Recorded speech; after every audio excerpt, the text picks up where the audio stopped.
Meus irmãos, nós estamos numa série maravilhosa e as crianças podem ir para a sala. Amém? Nós estamos numa série de pregação e temos sido abençoados pelo Senhor com as séries de mensagem que a gente tem compartilhado, vivido e experimentado na igreja. E nós estamos na série Firmeza e Esperança em um Mundo em Crise. Firmeza e esperança em um mundo em crise, né? Nós estamos vivendo num mundo marcado de verdade pela instabilidade, confusão, perda de referência. Nós estamos vivendo essa realidade, né?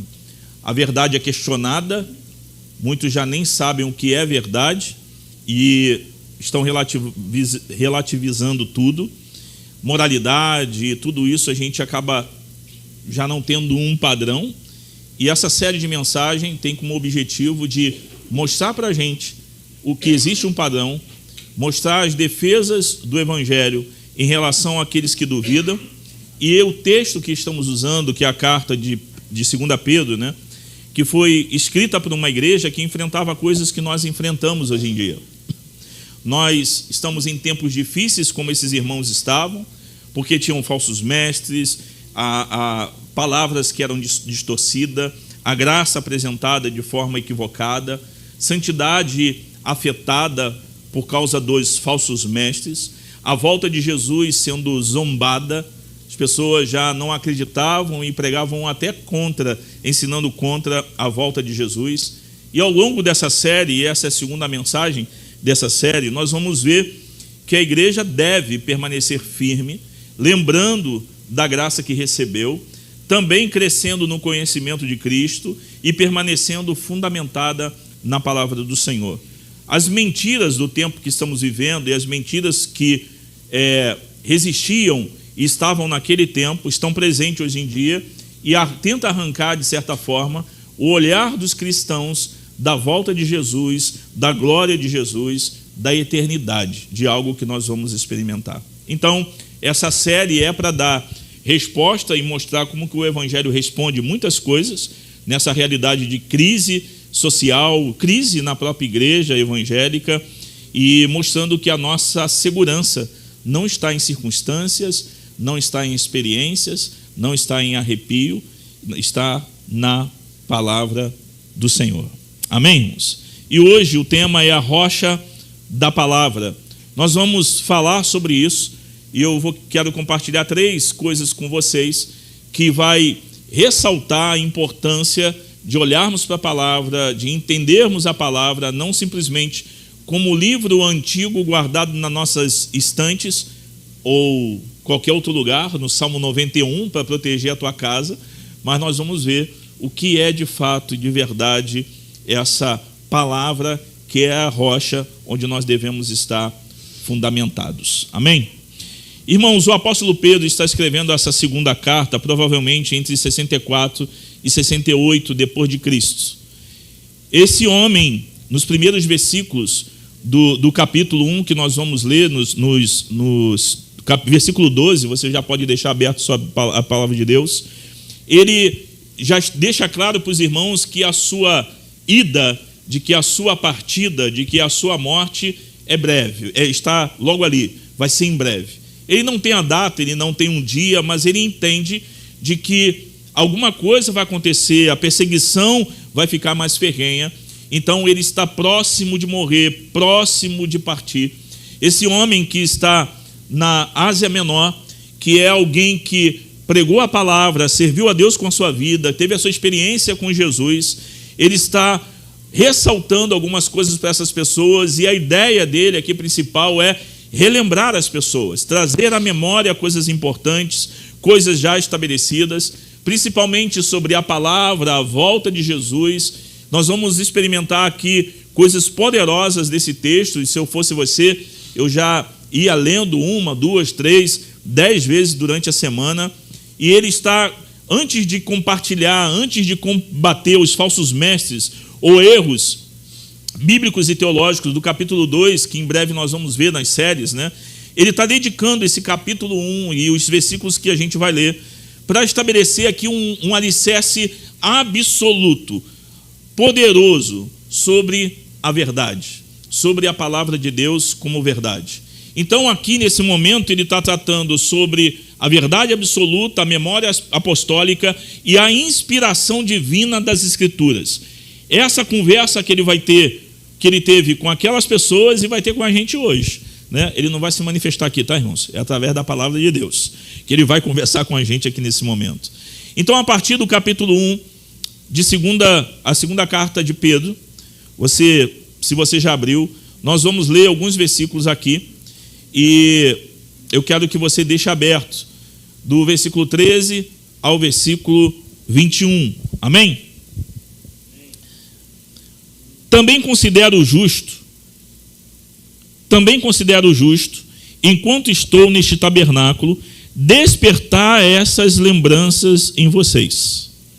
Certo de que estou prestes a deixar o meu tabernáculo, como efetivamente o nosso Senhor Jesus Cristo me revelou, mas, de minha parte, me esforçarei ao máximo para sempre mesmo, depois da minha partida, vocês se lembrarem dessas coisas.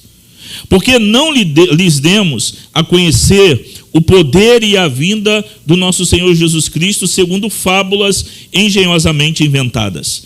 Mas nós mesmos fomos testemunhas oculares da sua majestade. Porque ele recebeu honra e glória da parte de Deus Pai, enquanto pela suprema glória lhe foi enviada a seguinte voz: este é o meu Filho amado, em quem me agrado. Ora, nós ouvimos esta voz vinda do céu quando estávamos com ele no Monte Santo. Assim temos ainda mais segura palavra profética, e vocês fazem bem em dar atenção a ela, como uma luz que brilha em lugar escuro, até que o dia clareie e a estrela da alva nasça no coração de vocês. Primeiramente, porém, saibam que nenhuma profecia da Escritura provém de interpretação pessoal, porque nunca jamais qualquer profecia foi dada por vontade humana. Entretanto, homens falaram da parte de Deus, movidos pelo Espírito Santo. Ele deixa claro nesses versículos, conversando com esses irmãos, que ele acha justo, enquanto está nesse tabernáculo, nessa vida, nesse corpo, despertar a lembrança dos irmãos. Despertar a lembrança dos irmãos, porque ele vai deixar em breve essa vida, ele vai partir em breve, e ele quer compartilhar algumas coisas com esses irmãos, e eu quero, juntamente com o apóstolo Pedro, compartilhar essas coisas com vocês, irmãos. Nós nunca tivemos tanta informação no bolso e, curiosamente, nunca estivemos tão desconfiados. No seu bolso, se você não estiver com ele na mão, você tem mais informações do que qualquer outra pessoa já teve. Mas também nunca estivemos tão desconfiados de tudo. Nós vamos ao consultório médico, chegamos em casa, se tiver um exame, onde você joga? Porque você não confia nas informações passadas pelo médico. E aí você vai ver se é isso mesmo. A gente vai lá consultar porque a gente quer sabedoria, a gente quer conhecimento. Nós também estamos vivendo na era das versões. Os vídeos podem ser fabricados perfeitamente. Alguém pode pegar desse vídeo, né, da live da igreja, talvez eu aqui falando nesse momento, e colocar palavras na minha boca e copiar até o meu tom de voz. E mandar por aí eu falando um monte de coisa. Os vídeos podem ser fabricados. Verdades podem ser distorcidas. As vozes podem ser clonadas com inteligência artificial. Em quem devemos confiar? Será que é de verdade? Será que é falso? Histórias são contadas e recontadas até que o fato original se desapareça. E uma mentira pode se tornar a verdade agora de todo mundo. Nós podemos distorcer. Então nós estamos aprendendo nesse tempo que estamos vivendo que quase tudo pode ser manipulado. Quase tudo pode ser manipulado. E aí, como que nós vamos viver num mundo onde não existe segurança de verdade, segurança das coisas, já que tudo pode ser manipulado, já que tudo pode ser copiado. Como que nós vamos confiar nas pessoas, nas coisas que temos nesse mundo? Como que nós vamos confiar? Se quase tudo pode ser uma mentira. As propagandas, às vezes, das coisas, você vê de vez em quando na internet alguém que compra, comprei aqui tal coisa, baratinho. Aí chega em casa é chaveiro, porque a pessoa não prestou atenção no anúncio, porque foi manipulado, e aí ele compra uma coleção de carro, mas é de carrinho. Não sei se você já viu essa galera abrindo as coisas que compraram na internet, que na foto parecia algo grande, um brinquedo maravilhoso, quando chegou em casa era uma coisa pequenininha, porque não leu direito. Então, a propaganda foi manipulada para que você compre, para depois você ver, e você vai ter que pedir reembolso, dependendo de onde for. Se não temos hoje mais em quem confiar do lado de fora, como que nós vamos também confiar do lado de dentro? A cultura está dizendo para nós, para todos nós, para confiarmos apenas do lado de dentro. Já que você não pode confiar nas coisas que estão do lado de fora, já que você não pode confiar nos vídeos que são enviados, já que você não pode confiar em nada, você deve confiar em si mesmo, nas suas verdades, no seu coração.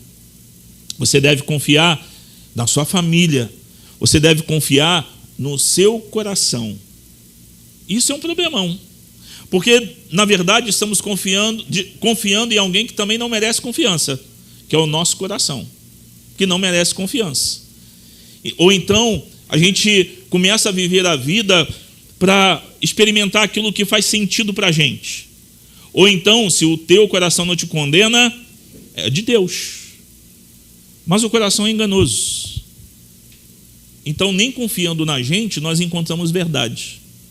Nem confiando no coração da gente, nós temos verdade. Já que nós podemos nos manipular. Se alguém quiser comprar alguma coisa, se uma irmã aqui quiser comprar alguma coisa que viu na internet, você vai fazer de tudo para que você mesmo acredite que você precisa daquilo mesmo.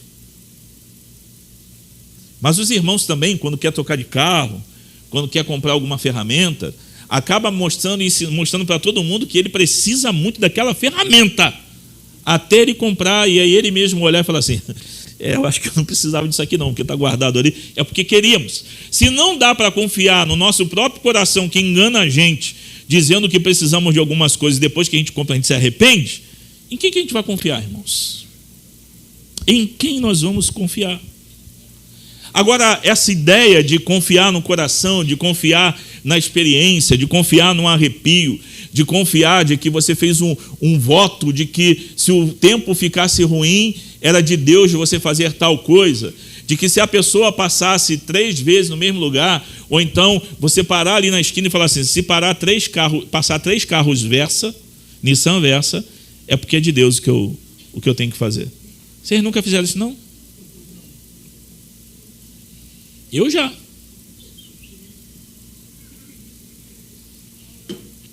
Eu já olhei para uma cadeira e falei assim, se Deus quer que eu faça tal coisa, essa cadeira vai se mover. Irmão, eu quase movi a cadeira com os olhos, para ela confirmar o que eu queria, o que eu desejo. Se a gente não pode confiar nos nossos desejos, se a gente não pode confiar nos vídeos, se não podemos confiar no nosso coração e na nossa vida, cheia de traumas, de mudanças, de coisas complicadas, de enfermidades, no fundo, o que a gente quer com tudo isso? Em quem queremos confiar de verdade? Isso nos leva a buscar um Deus que nos conforta, mas que não nos confronta. Isso nos leva a desejar uma experiência espiritual, terapêutica, que apenas confirma o que queremos fazer. O que já decidimos, o que já está no coração, o que eu já quis fazer. No primeiro século, irmãos, essa igreja enfrenta uma tensão muito parecida com as nossas, com os nossos corações. Os falsos mestres estavam entrando nessas igrejas, na igreja do Senhor, nessas igrejas espalhadas, E eles começam a dizer algumas coisas para essas pessoas que parecem até que é legal. Tipo, esse negócio de juízo e volta de Jesus é uma fábula. Será que Jesus vai voltar mesmo? Vocês estão pregando isso há tanto tempo e ele ainda não voltou? Eu acho que isso é só uma história. Eu acho que isso é uma fábula. Então vocês devem viver como vocês quiserem. Já que a volta de Jesus e já que o juízo divino não é uma coisa real, cada um de nós pode viver do jeito que quiser. Nós podemos pecar à vontade, nós podemos conduzir a nossa vida pelo que queremos, do jeito que a gente quer fazer as coisas. Então nós podemos guiar a nossa vida por esse caminho. Aí o apóstolo Pedro, entendendo e vendo tudo isso e sabendo que ele vai partir, ele entra em cena. E agora ele vai conversar, ele vai discipular. Nesse momento ele vai pastorear essa igreja. Ele vai abrir o coração e ele entende o que é prioridade para que os cristãos daquele lugar continuassem firmes em Jesus. Esse homem idoso que sabe que vai morrer, que em breve ele vai para um tabernáculo muito melhor e maior, ele sabe de que, ele não sabe como que ele vai morrer, mas ele sabe que em algum momento ele vai morrer. Então, como um pai, como um pastor, como aquele que está já no seu leito de morte e começa a pensar o que escrever, o que falar para as pessoas, ele escreve para esses irmãos para que eles não sejam arrastados por narrativas mentirosas, pelo engano, e isso tudo é sedutor. Ele escreve para esses irmãos para que eles sejam guardados, para que eles não pequem, para que eles não se afastem do Senhor. E eu quero que você deixe a sua Bíblia aberta, nós vamos olhar para alguns versículos para você poder confirmar. E eu quero, primeira coisa aqui, colocar o que Pedro coloca como mais importante para a vida desses irmãos, que é a memória como uma proteção espiritual, irmãos. Talvez você já tenha lido a Bíblia várias vezes. E pelo fato de você ter lido a Bíblia toda alguma vez na sua vida, você acha que não precisa ler mais. Talvez Deus tenha falado com você domingo passado. Eu acredito que sim. Esse lugar foi pregado o Evangelho. Ou então no grupo pequeno da terça-feira. Por que a gente tem que estar aqui de novo falando da mesma coisa e repetindo, e repetindo, e repetindo? Qual foi a primeira coisa que você fez hoje de manhã? Se eu pedisse para você escrever aí o tema usado na última pregação, você ia lembrar? Você lembra da última promessa que você fez para os seus filhos? Você lembra de coisas que Deus compartilhou no seu coração? Todas elas? Você sabe o que está escrito em Macabeus capítulo 5, versículo 17? Irmãos, eu esqueço de tudo. E porque nós esquecemos as coisas, Pedro está aqui compartilhando com esses irmãos e colocando essa verdade aqui. Olha, a memória é uma proteção espiritual. Você precisa relembrar. Então, repetir o Evangelho para Pedro nesse momento não é falta de criatividade, irmãos. Não é falta de criatividade. Mas ele entende que é um escudo pastoral contra a amnésia espiritual. A repetição. Eu preciso ouvir o Evangelho 1000 vezes, 10.000 vezes, todos os dias, toda semana, porque eu me esqueço. Eu me esqueço das verdades de Deus, eu me esqueço do que Deus falou, eu me esqueço da palavra. E eu preciso, então, voltar à palavra e repetir o Evangelho 1.000.000 de vezes. Você vai escutar a repetição do Evangelho aqui nessa igreja 1.000.000 de vezes. Se Jesus não voltar agora, amanhã, ou você morrer. Nós vamos escutar. Então Pedro aqui, ele entende isso, de que ele precisa compartilhar isso com os irmãos. Ele sabe que o seu tempo é temporário, de que ele vai encarar a morte. Ele sabe que isso não é uma aniquilação, para ele vai ser glorioso isso, mas ele olha para esses irmãos e com essa urgência de quem está partindo, ele insiste na realidade e na necessidade de relembrar, de lembrar, de guardar na mente. Então ele não está trazendo para essas pessoas uma revelação nova, uma palavra fresca. Ele não está trazendo aqui para os irmãos agora isso daqui é novo, ninguém nunca falou. tem uma palavra para vocês que vocês nunca escutaram na vida. Isso é perigoso demais. Ele só está repetindo. Por que ele quer repetir aqui, irmãos? Porque nós resistimos repetições. É bom ficar de dieta e comer frango e arroz e mais lá o que for. É bom. Tem gente que gosta, mas chega uma hora que enjoa, né? É bom repetir algumas coisas. Imagina, se a gente tivesse culto todos os dias, você ia se cansar? A mesma coisa, mesma programação, mesma palavra. Bíblia. Nós não gostamos de repetições, nós gostamos de novidade. Nós gostamos de coisas novas. A gente adora novidades, nós adoramos coisas novas. E por causa disso, os evangélicos no Brasil sempre são atrapados por alguma novidade. Que vem, que passa, é G12, é G15, G23, é não sei o que lá. Tudo quanto é visão e tudo, os brasileiros gostam de novidade. Eu acho que todo ser humano, a gente não gosta de repetição. E o evangelho, nesse momento, que Pedro quer fazer com eles é repetir. Porque vai guardar eles da ignorância teológica, vai guardar eles do esquecimento.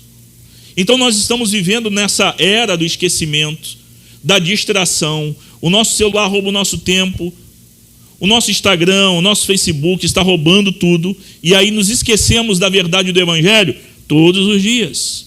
E o fato de nos esquecermos, nos tornamos vulneráveis.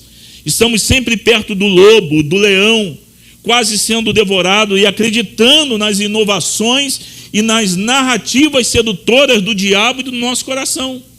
Então ele precisa repetir sobre o que é o evangelho, o que a gente precisa guardar, o que nós precisamos ter no coração. Então ele está querendo arrancar aqui dessas pessoas e de nós aqui nesse momento é a confusão que temos com as experiências,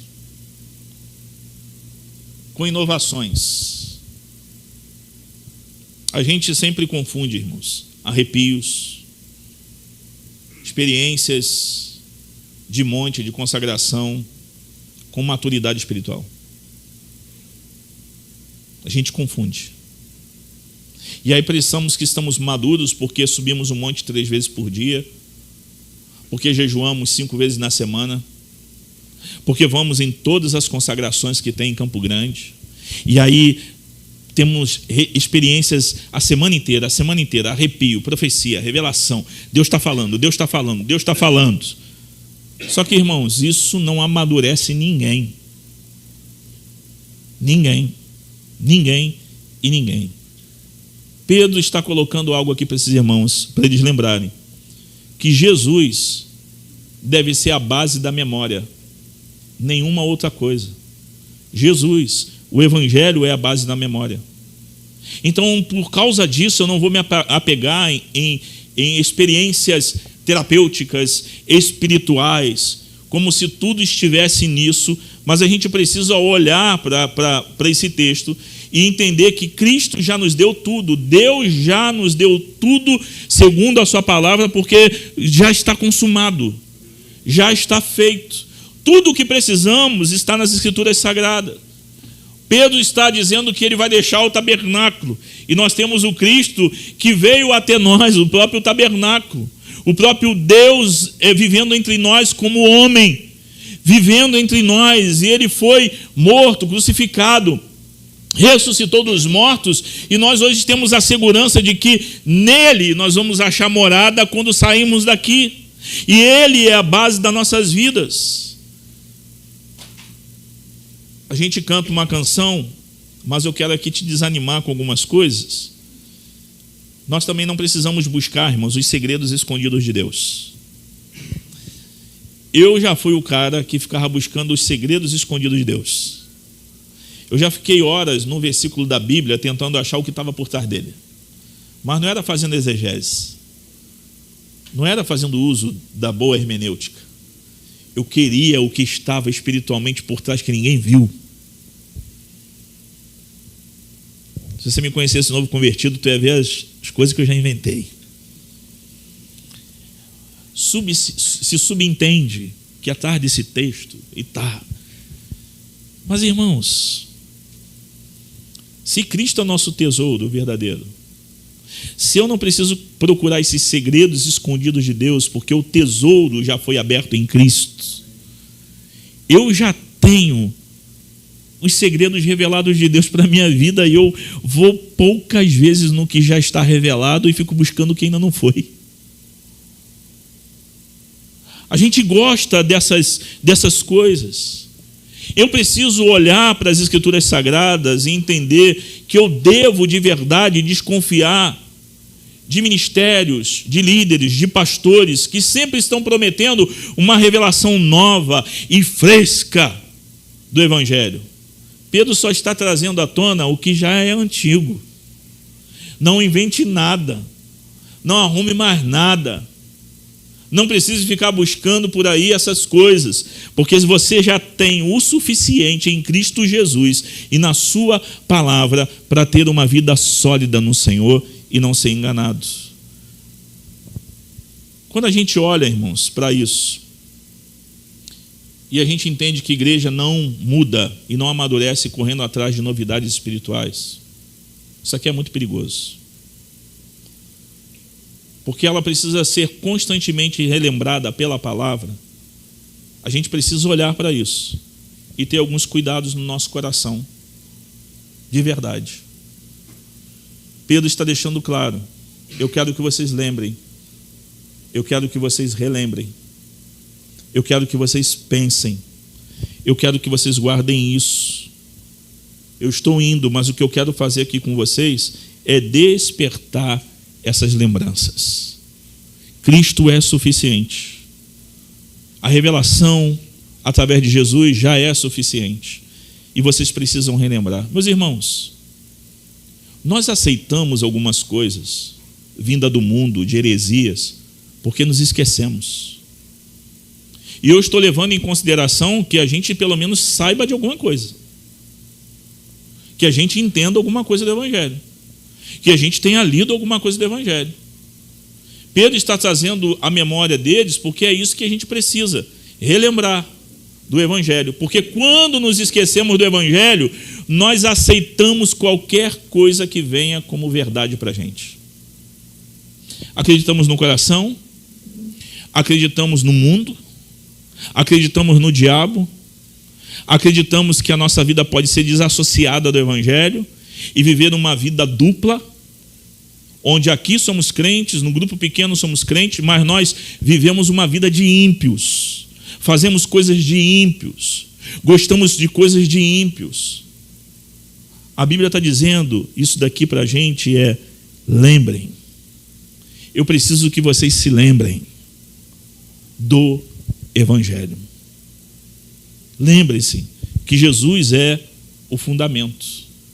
Eu sei, irmãos, que é difícil relembrar, e principalmente pelas distrações e o tempo que a gente tem perdido, o tempo que a gente tem jogado fora, a quantidade de distrações, Você precisa relembrar que você nasceu de novo. Você precisa relembrar que o Espírito Santo habita em você. Você precisa relembrar que agora você tem que ter as características do seu novo pai e não do seu pai antigo. Você tem que ter as características de um filho de Deus. E quais são? Está na palavra de Deus. Eu preciso relembrar que agora eu pertenço a um povo. Eu preciso relembrar que eu estou aguardando a volta de Jesus. Eu preciso relembrar de que agora eu devo andar em novidade de vida. Eu preciso relembrar de onde Jesus me tirou. Eu preciso relembrar que eu fui comprado pelo sangue de Jesus. Eu preciso relembrar de que Ele disse que nesse mundo teremos aflições e que Ele venceu esse mundo. Então Ele é a rocha. Ele é o lugar onde eu tenho que estar com meus pés fincados, firmados, porque nada além disso consegue manter a gente firmes e amadurecer a gente. Nos esquecemos muito fácil.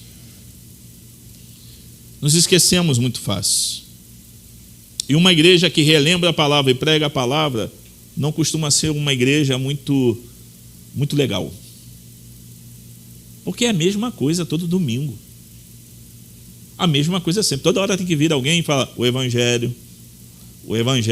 Tá, Ah, mas eu estou pensando em fazer isso, quero matar um, eu estou pensando em viver a minha vida, eu estou pensando em divorciar. A gente vai sempre estar falando o quê? O Evangelho. O Evangelho. Aí tem hora que você se cansa de ser relembrado. E aí tem gente que quer meter o pé do Evangelho. Ou então buscamos um lugar que não tem essa chatice de ficar relembrando o Evangelho. Mas, meus irmãos, o que me mantém firme até hoje é que eu escuto a mesma coisa durante anos e anos e anos. E eu ainda continuo me esquecendo. E eu preciso que as pessoas me lembrem do Evangelho. A segunda coisa que você vai ver no versículo 16 ao versículo 18 é que ele está compartilhando com esses irmãos de que eles precisam entender que o Evangelho não é uma fábula. O Evangelho não é uma historinha. De que a palavra de Deus é a rocha que eles precisam confiar. A fé cristã, ela não é um mito religioso, irmãos. Não é. A fé cristã não é um mito religioso. Não foi algo construído, mas ela é a resposta histórica e ocular à palavra e à revelação do Filho de Deus. Ele deixa isso bem claro. Não é uma história, não é um conto de fada, isso é real. Os falsos mestres estavam acusando de que a promessa da vinda gloriosa de Cristo, ela era apenas história. Era uma fábula bem inventada, bem criada. E aí Pedro vai responder aqui nesse momento com o tribunal da história.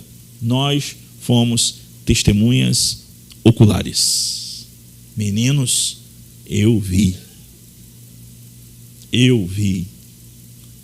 Eu toquei. Eu senti o cheiro dele. Eu estive no monte onde ele foi chamado de Filho amado de Deus. Eu tomei ceia com ele. Eu vi o leproso ser curado. Eu vi Lázaro ressuscitar. Não é uma história, não. É real. Eu estive lá. Ele está deixando claro para esses irmãos de que a ressurreição e de que a promessa da volta é algo real, é algo poderoso. Ele diz que ele estava lá no momento da transfiguração naquele monte. A majestade estava naquele lugar, escondida sobre a carne de Jesus, sobre a carne de Jesus. Ele disse que ele estava lá. Ele disse que o Deus Pai gritou de forma bem alta no céu: Ele é o meu Filho amado. Irmãos, isso é real. Eu posso não conseguir convencer alguém com um monte de fatos históricos e tal. Tem gente que é especialista. Mas ninguém tem como arrancar isso de mim, irmãos. Eu não estava lá, mas eu toquei.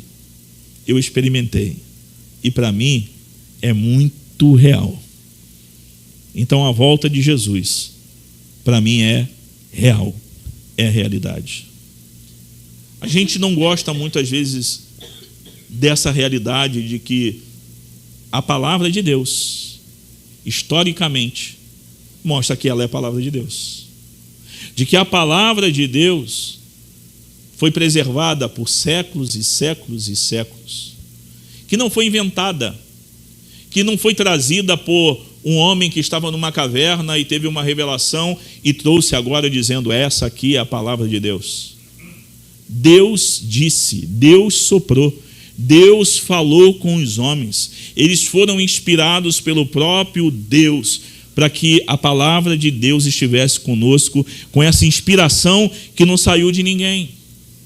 Mas o nosso coração pecaminoso, ele quer tratar as afirmações aqui de Cristo como mitos e lendas. Acreditamos em parte em algumas coisas da Bíblia. Nós acreditamos que a Bíblia dá a resposta ética e intelectual para as pessoas. Não, irmãos, ela dá todas as respostas. Se há uma vinda gloriosa de Cristo, e se eles estão pregando que ela não existe, não vem, e não tem juízo final sobre o mundo, se não tem juízo, a vida moral perde o peso.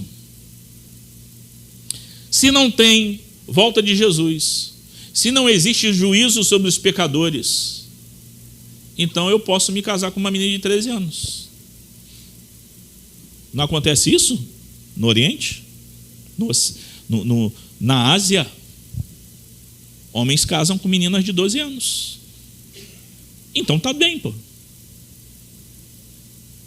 Eu posso matar o meu vizinho. Eu tenho alguns lá, hein? Cuidado, os vizinhos, voltando para casa. E tá bom, que eu vou dormir em paz.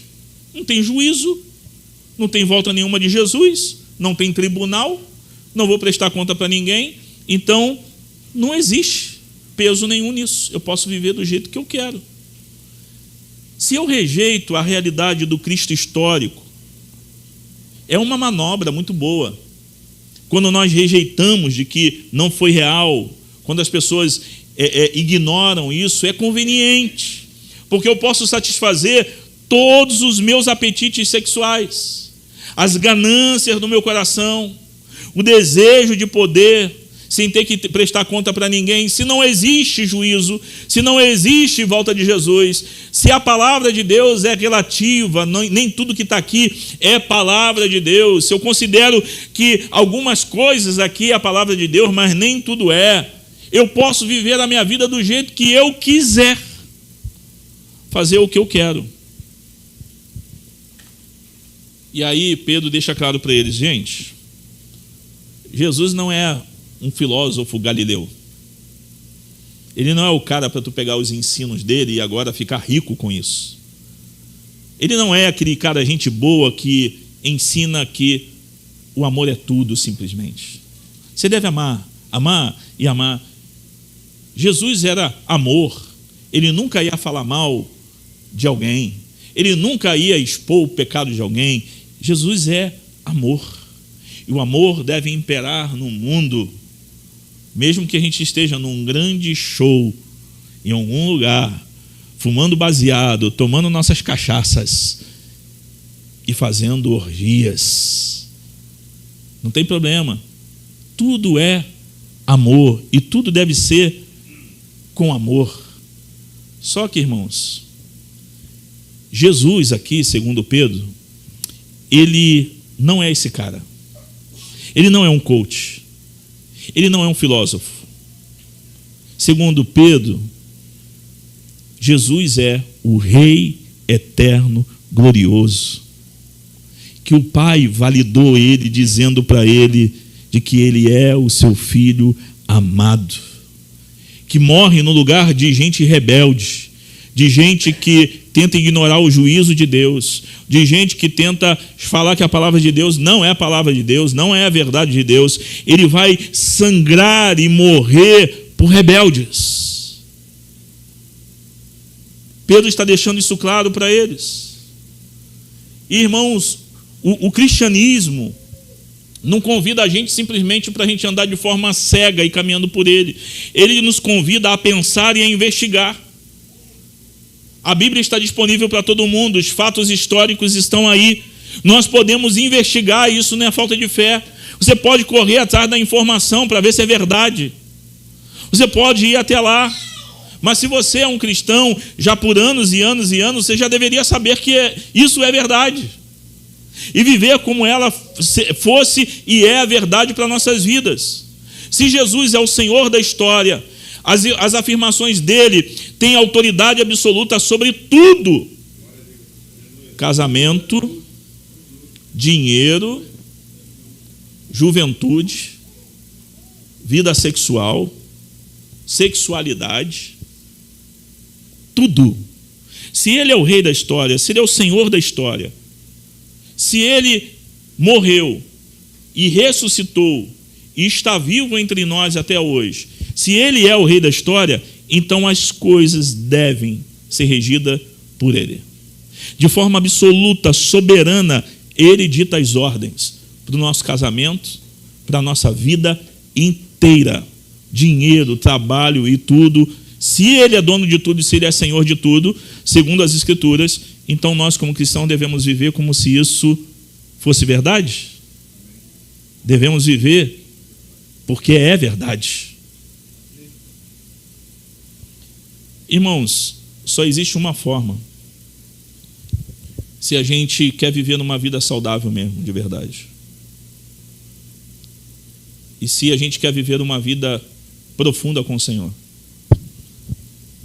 É viver segundo o que a Bíblia diz. Eu não gosto, não. Tem hora que a Bíblia me deixa em situações que eu não gosto, não é confortável. Não mesmo. Tem hora que eu estou em situações que a Bíblia manda eu renunciar. Eu não gostaria de fazer isso. Tem hora e situações que eu fico com a cara de tacho, saindo como bobo, porque a Bíblia manda eu fazer isso. Meu casamento, meus filhos, a forma que eu vivo, na maioria das vezes, eu estou igual siri dentro de uma panela, em cima de um fogão, com fogo aceso. Tu já viu? Já cozinhou siri? Ele tenta sair, mas não dá, ele vai morrer. Porque eu não gosto das coisas e situações que a Bíblia me coloca. Tem um monte de coisa que eu gosto de fazer, que eu gosto. Mas meu gosto submetido à palavra só vai ficar no gosto. Tem coisa que vai ficar, se eu pudesse, se eu quisesse. Mas enquanto estivermos querendo viver uma vida dupla, ou só em algumas áreas que a Bíblia pode tocar, você nunca vai ficar firme. Você pode procurar qualquer canto para escutar a profecia dos outros. Não tem mais poder e autoridade do que a Bíblia. Se alguém disse que tu é bonitinho, tu vai vencer na vida, mas tu está pecando contra Deus, você é um pecador quanto mais, que deveria se arrepender. Se arrepender. Se a Bíblia diz que é para você viver para a glória de Deus, é viver para a glória de Deus. Se a Bíblia diz que você tem que ser generoso e generosa, e você tem grana na tua conta e tem alguém passando necessidade perto de você, é para você obedecer.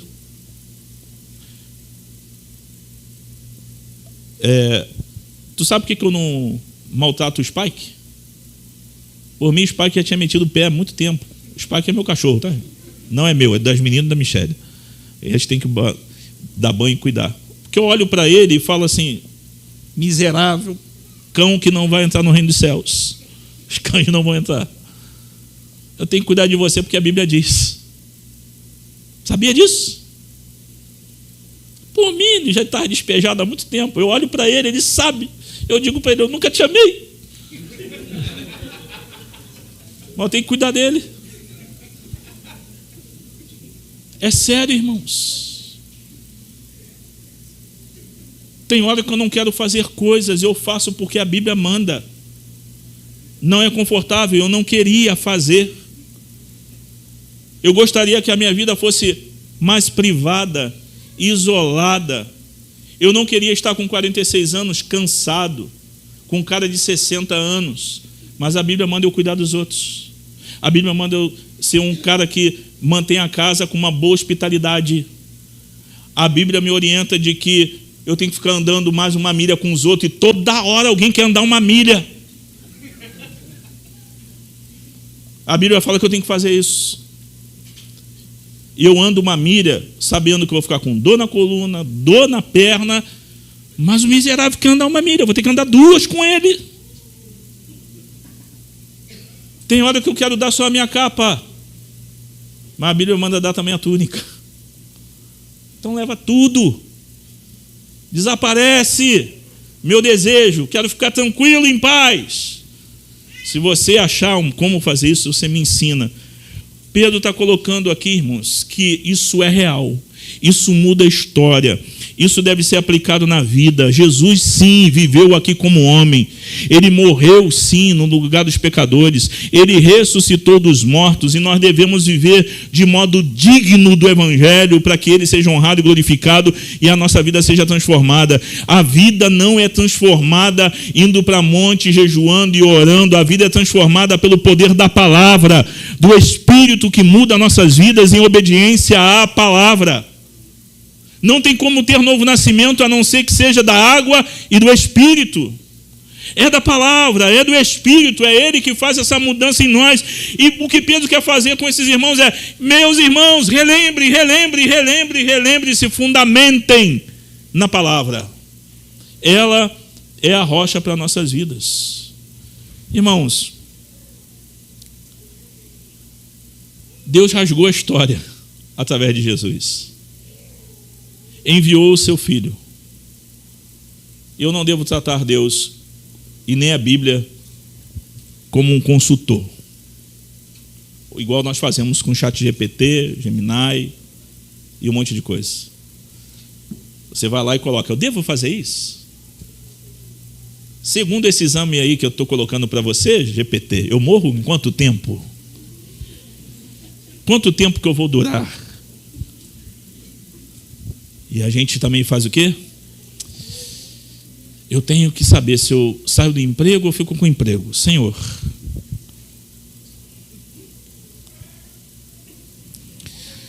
fala comigo, Senhor.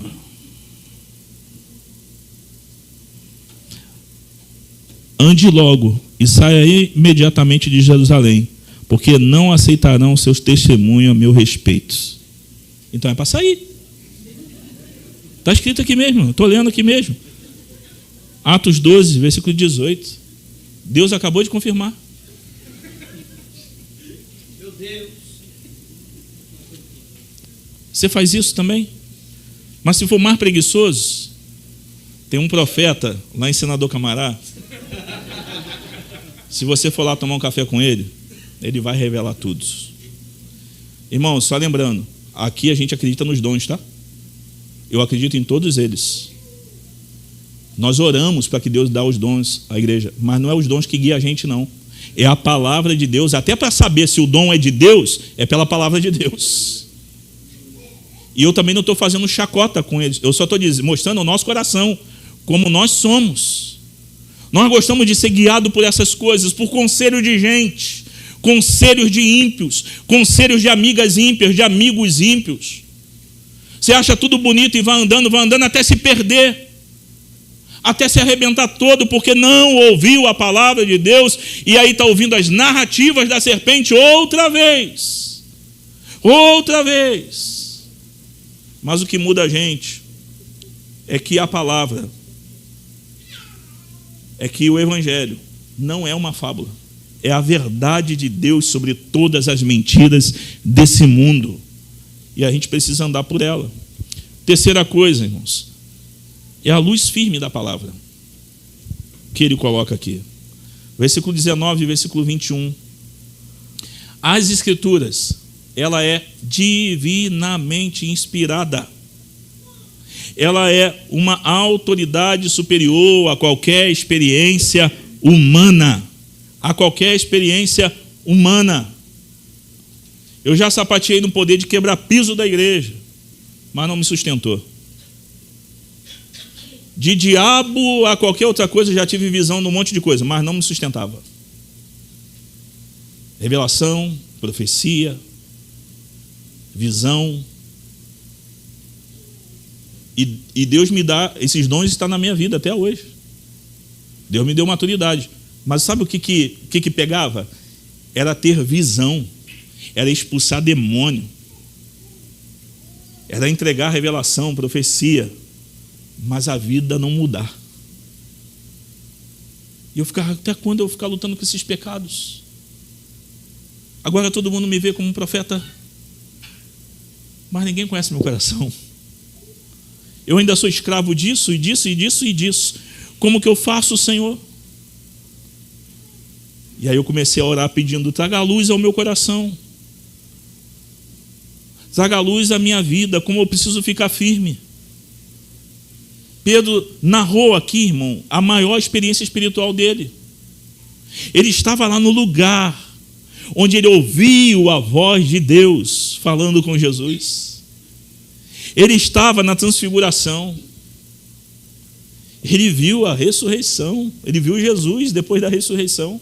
Ele está mostrando essa experiência, mas ele está dizendo no versículo 19: temos ainda mais firme a palavra dos profetas, as Escrituras, e é nela que precisamos estar firme, porque ela é firme, ela é certa. Ele não está diminuindo a experiência, mas ele está colocando a Escritura aqui acima da experiência.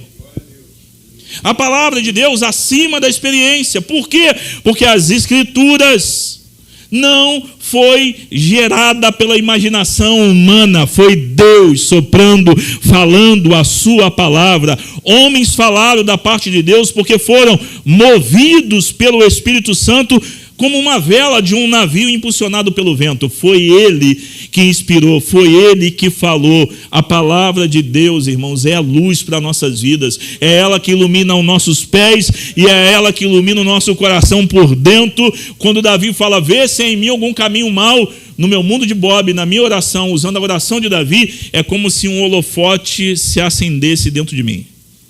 E aí tu consegue enxergar os caminhos maus do seu coração.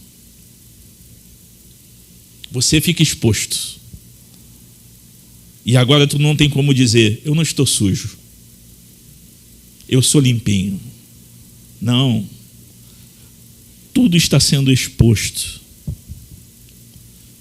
Mas para que você fique firme e tenha a palavra de Deus como inspirada. E ela é a palavra de Deus. Irmãos, a gente odeia essa ideia. Porque a grande idolatria da nossa época é a autonomia. Autonomia. Nós queremos que a nossa experiência espiritual seja a autoridade máxima. Eu ia nas consagrações e cultos para pregar, e aí várias vezes eu vi situações onde menosprezavam a Bíblia. Várias vezes. Deus me deu algo aqui agora que eu vou falar e tá. E aí todo mundo fica ouvindo, né? Eu já preguei em lugar que interromperam a pregação para alguém dar uma profecia. Pedro está dizendo: irmãos, as Escrituras estão acima da experiência. Eu já fui humilhado por pessoas, porque novo convertido vinha: não, mas tu vai estar pregando aí, está falando, mas o varão vai, sobe e desce no trono de Deus. Então, tem coisas que Deus fala que não está aqui. Eu era novo, eu ficava assim: né?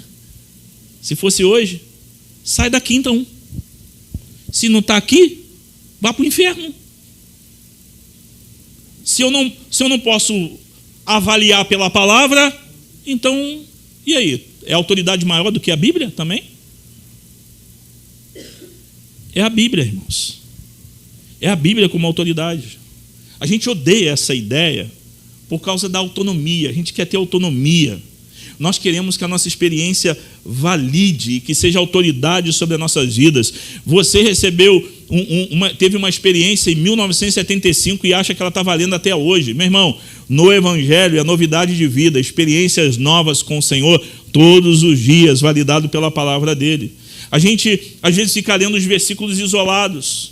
Descartamos os versículos e os textos da Bíblia que incomodam a gente, que confrontam a gente, e aí ficamos com os versículos que vão fazer carinho no nosso coração, das caixinhas de promessa, e vamos descartando algumas coisas, porque na verdade a gente não quer ser corrigido pela palavra, nós não queremos andar segundo a palavra, porque ela deixou de ser palavra de Deus para a gente. E ela é só um eco da voz de Deus. E o que mais tem poder sobre nós é os nossos próprios desejos, é a nossa vontade. Mas, irmãos, o objetivo da palavra aqui é nos apontar para algo muito maior. Nós temos a palavra escrita, mas nós temos também a palavra encarnada, que vive entre nós.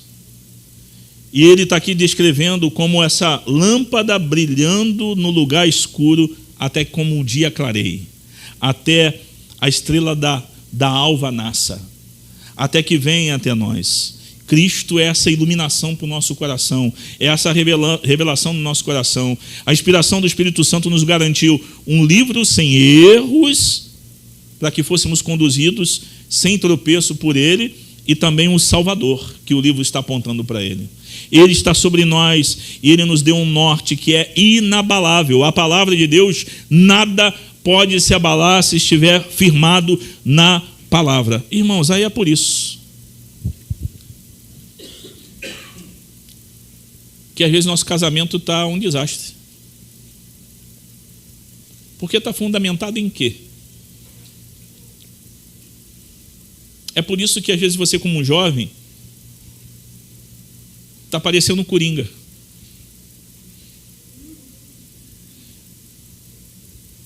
Como um jovem, você está aí vendo se tu vai servir a Deus ou não. Como adultos, nós queremos conduzir casamento, criação de filhos, gestão financeira, tudo do jeito que a gente acha melhor. E aí é por isso que está tudo desabando. Nós devemos conduzir segundo tudo que o mestre mandar, e faremos todos. Jesus é o fundamento, irmãos. Jesus é o fundamento para tudo. A palavra de Deus é o fundamento para tudo. E aí nós precisamos rever isso. Rever e rever e rever, porque talvez é por isso que a gente não muda. É por isso que não somos transformados. É por isso que nos cansamos. Essa semana, seja sincero, quantas vezes tu pegou na Bíblia? Você teve um monte de situações nessa semana. Que hora que tu foi buscar a resposta na Bíblia? Irmãos, até isso, eu já não vejo mais de Senhor, fala comigo. Pelo menos eu acho que tinha alguma coisa no coração dizendo assim, o que a palavra de Deus falar, eu vou fazer. Parece que sempre ela apoia o que está no nosso coração. Mas, pelo menos, você fez isso pelo menos essa semana? Você se perguntou, cara, eu estou vivendo essa situação em casa e como que eu resolvo isso? Senhor, fala comigo. Como que eu devo resolver isso biblicamente? Como que eu faço? Nessa época de política, eu recebo alguns convites e daria um dinheiro maneiro. Todo ano, o tentador vem. Rapaz, ajuda a gente com isso. Sempre vem. Aí eu sempre falo assim, cara, dinheiro não significa nada para mim. Se quiser eu posso a gente tomar um café e conversar, mas eu não quero não. Que isso, pastor? Tanto aí que dá por mês, futuramente tu pode ter um trabalho em tal lugar. São anos e anos falando. Eu faço algo muito maior, cara. Eu faço algo muito mais poderoso. Eu sou pastor, cara. Sou um missionário. Não preciso desse dinheiro, não. Eles desaparecem. E é um absurdo. Tu acha que eu sou doido? Eu não aceito só porque eu sou doido? Ou é porque a Bíblia me dá orientações para eu não fazer isso? Porque se não tivesse nada da Bíblia que dissesse que o soldado envolvido no reino de Deus, nas coisas de Deus, não deve se misturar com as coisas nessa vida, que ele tem algo maior, mais poderoso, eu já estaria lá, meu irmão. É a Bíblia que me coloca em algumas situações. Então, qualquer ideologia, qualquer trauma, qualquer coisa, qualquer tentação que venha sobre mim, eu preciso perguntar o que as Escrituras diz sobre isso. E quando nós falamos que somos uma igreja centrada no Evangelho, é porque queremos que o Evangelho, que a palavra, conduza a nossa vida inteira. Que ela dite as regras. Porque a palavra de Deus não está em julgamento aqui, irmãos. Nem pela cultura, nem diante de ninguém. É ao contrário. Deus julga a cultura e o mundo segundo a sua palavra. É ao contrário. Então a gente precisa olhar para essas palavras aqui de Pedro e guardar o nosso coração e entender que precisamos estar firmados nele. E isso daqui vai destruir de forma completa o nosso orgulho. Vai quebrar mesmo o desejo de construir a nossa própria verdade, a nossa vida baseada nessas verdades da nossa vida. Foi o mesmo pecado que expulsou Adão e Eva do jardim. E é o mesmo pecado que nos afasta de Deus, que nos deixa longe dele, que nos deixa longe da presença. E aí chegamos num culto de domingo como mendigos, querendo pelo menos uma migalhinha, porque vamos passar a semana inteira longe dele. Só que até quarta-feira você vai se esquecer do que foi pregado. Aí a gente precisa de outro domingo. Você entende por que a gente precisa todo domingo relembrar o Evangelho? Porque nos esquecemos. Nos esquecemos de tudo isso. Mas, meus irmãos, eu não quero que você saia daqui desanimado. A beleza aqui que Pedro coloca, e do que ele viu, e do que ele experimentou, não foi o padrão para todos nós. No monte aqui da Transfiguração, Pedro experimentou ouvir Deus falando que Jesus era o seu Filho amado, que ele agrada ao Pai perfeitamente, sem defeito nenhum. Jesus, ele quando esteve aqui entre nós, ele viveu a vida submissa total, uma vida submissa total à palavra de Deus, porque nós nos recusamos a viver. E ele teve que viver no nosso lugar uma vida perfeita em obediência à palavra do Senhor. Então nós não devemos olhar simplesmente para as experiências, para o monte, mas olhar para o Calvário, olhar para a cruz, olhar para o resplendor do que Deus estava fazendo naquele lugar, olhar para lá e ver que Deus derramou a sua ira, que é real, sobre o seu Filho na cruz. Que a verdade de Deus, Jesus obedecendo, foi até a morte e morte de cruz, obedecendo a palavra do Senhor, e até o final o Filho obedece. Ele obedece e vai até lá porque ele paga o preço da nossa rebeldia, da nossa autonomia de querer viver segundo o nosso coração, segundo a nossa vida. Então ele recebe o derramamento da ira de Deus sobre ele e paga esse preço da rebeldia de todos os seres humanos. Ele vai até lá, ele experimenta abandono de Deus para que fôssemos hoje guiados pela palavra que sai da boca de Deus, irmãos. Você foi tentado essa semana. Quantas vezes você disse, está escrito, está escrito, está escrito? Quantas vezes você disse isso para as coisas? Quantas vezes? A gente tem uma verdade, irmãos. O túmulo vazio mostra para a gente que a gente não segue fábulas inventadas. Nós seguimos uma verdade. Nós somos resgatados pela graça de Deus. Cristo nos salvou. E a submissão dele à palavra de Deus agora nos dá a manifestação do amor de Deus sobre as nossas vidas. E esse ato de amor que deve ser dado a Deus do nosso coração é porque nós antes não escutávamos mais a voz de Deus, mas agora como noivos, ou como a noiva de Jesus, nós precisamos estar atentos, porque um dia, de forma definitiva, nós ouviremos a voz do nosso amado nos chamando, irmãos. Se você não ouve hoje, provavelmente não vai ouvir naquele grande dia.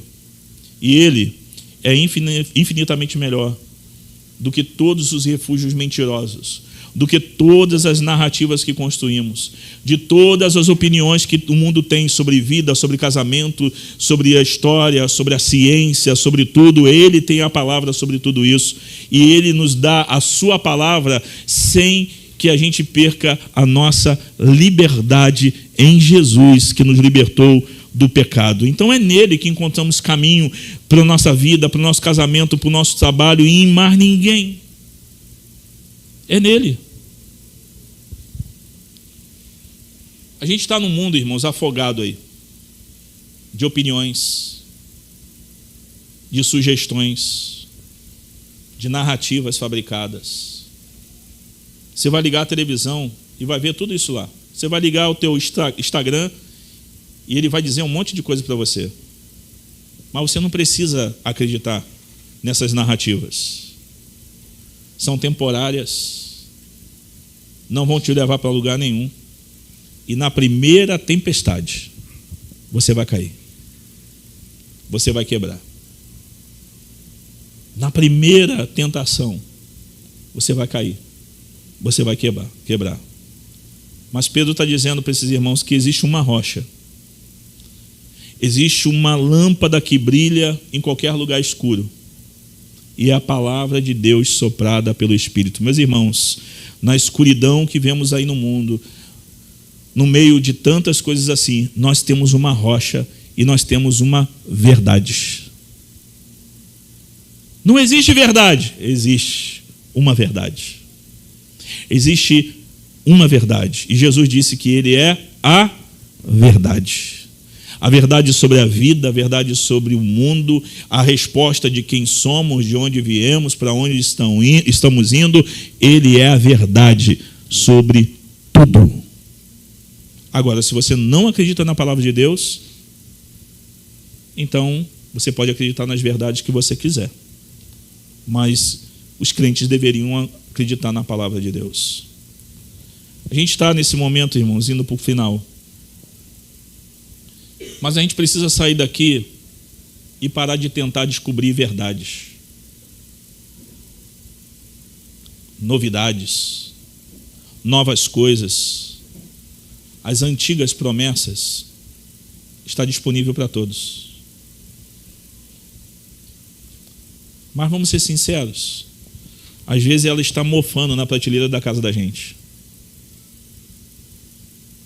Talvez entre um monte de aplicativo que você tinha que escolher para desinstalar, que estava pesando no seu celular, o primeiro a ser desinstalado foi a Bíblia. Porque o joguinho vai ter que ficar lá.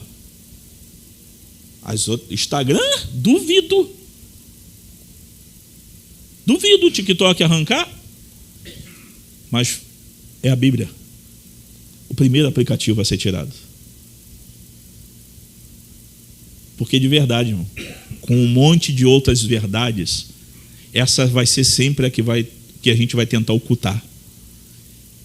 E talvez vai ser a menos acessada durante a semana inteira.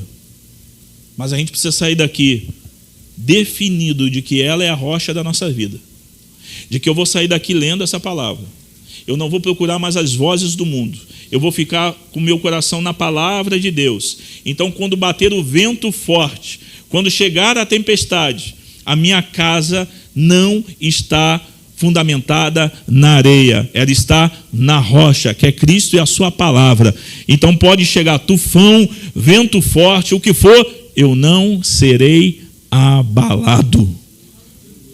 E não é porque eu sou forte, é porque eu não tenho como me soltar do fundamento que meus pés estão fincados, que é a palavra de Deus. Amanhã provavelmente pode bater o desespero no seu coração. E você precisa estar firmado na palavra. Mas se você está aqui, você não é um cristão, você não tem caminhado na fé, você vive segundo o que você acha, segundo o seu coração. Quem é que está tendo a palavra final sobre a sua vida? Quem é que está tendo a palavra final sobre o seu casamento? Quem é que está tendo a palavra final sobre todas as coisas? Sobre todas as coisas.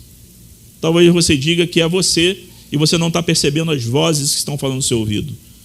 O convite para você hoje é se render à verdade que pode transformar e mudar a sua vida e todas as outras coisas. Que pode transformar o coração.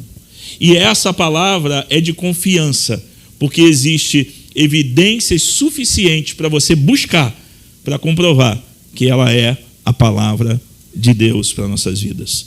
Precisamos nos voltar para ela, irmãos. Então, quando você sair, vai chegar nessa semana, você precisa fazer algumas perguntas para o seu coração. O que tem mais autoridade na minha vida diária? O que a cultura diz ser certo? Ou o que o meu coração sente? Ou o que as escrituras estão dizendo?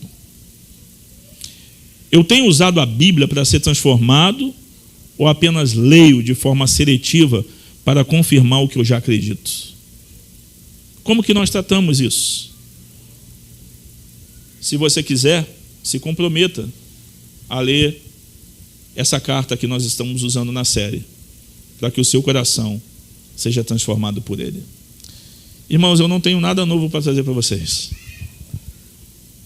E, infelizmente, eu já tentei ajudar muita gente, eu orando, eu jejuando e fazendo tudo por elas. Algumas eu já aconselhei de 1000 formas, durante anos e anos e anos. Se a gente não botar o nosso coração aqui, não vai mudar nada. Só vamos ter uma experiência a mais. A gente precisa sair daqui, irmãos, e entender que Jesus, sua palavra, é a rocha da nossa vida. Senão você vai ficar sempre voando e a gente tendo que ir te buscar igual folha seca. O vento sopra, folha seca vai embora. A gente vai lá pegar a folha seca até ficar firme. Mas tem gente que infelizmente já tem 50 anos de evangelho, de cristianismo, ou como evangélico, e continua voando e voando, porque os pés estão na areia. Nesse momento, seja sincero e verdadeiro e ore sobre isso. Fale com o Senhor: Senhor, qual é a nossa desculpa? O que a gente tem a dizer? Ore nesse momento ao Senhor. Reconheça as vezes que você foi autônomo e você tentou ser o juiz da palavra. Coloque seu coração diante dele.